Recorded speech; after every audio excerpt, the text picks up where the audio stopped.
Alright everyone, today we're here to talk about ball jointed dolls.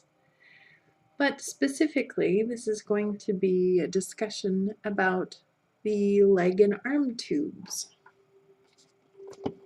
for ball jointed dolls. So as with anything, when you go to make a ball jointed doll, or any sort of doll, you need an idea of the proportions that you're going to be working with.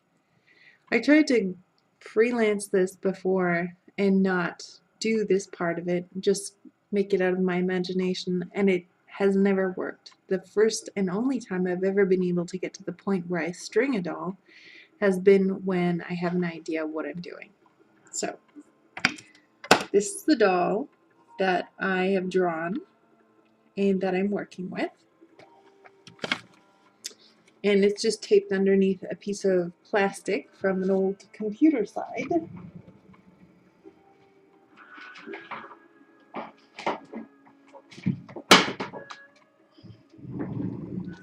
And this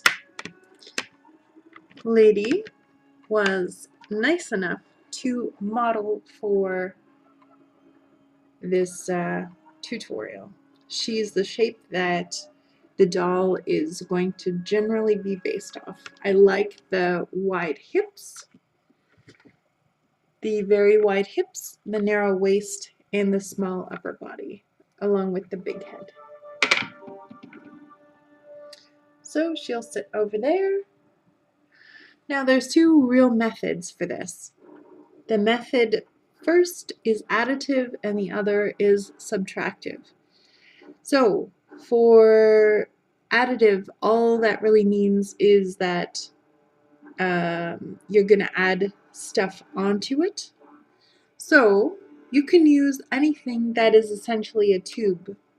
What I'm saying is that you need, or you're going to want something that's hollow. So lots of really good things. This is just a ball pointed pen, a stick pen.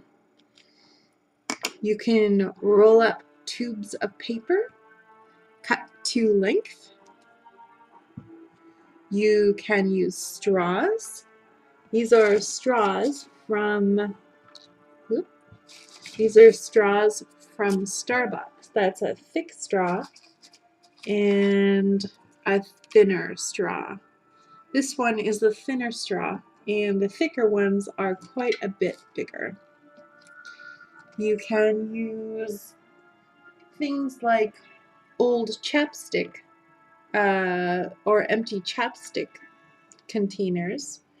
And so then what you're going to do with any of these methods is you're just going to make them smaller than the picture that you want to fill in.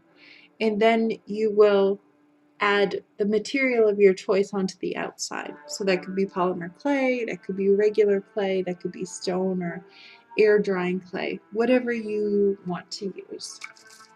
So the second method is basically taking a piece of something that is solid and drilling out of it. That could be wood or that could be clay that you've already made. So if you had something like this for the midsection, you would drill out the middle of it.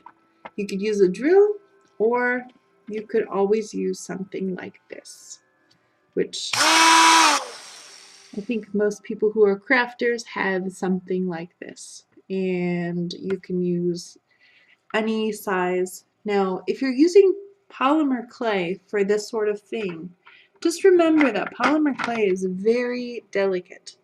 Even this Super Sculpey, which is harder than the regular Sculpey or polymer clay, still flakes off pretty easily and gets destroyed. Okay, so a word on the method of adding to an object.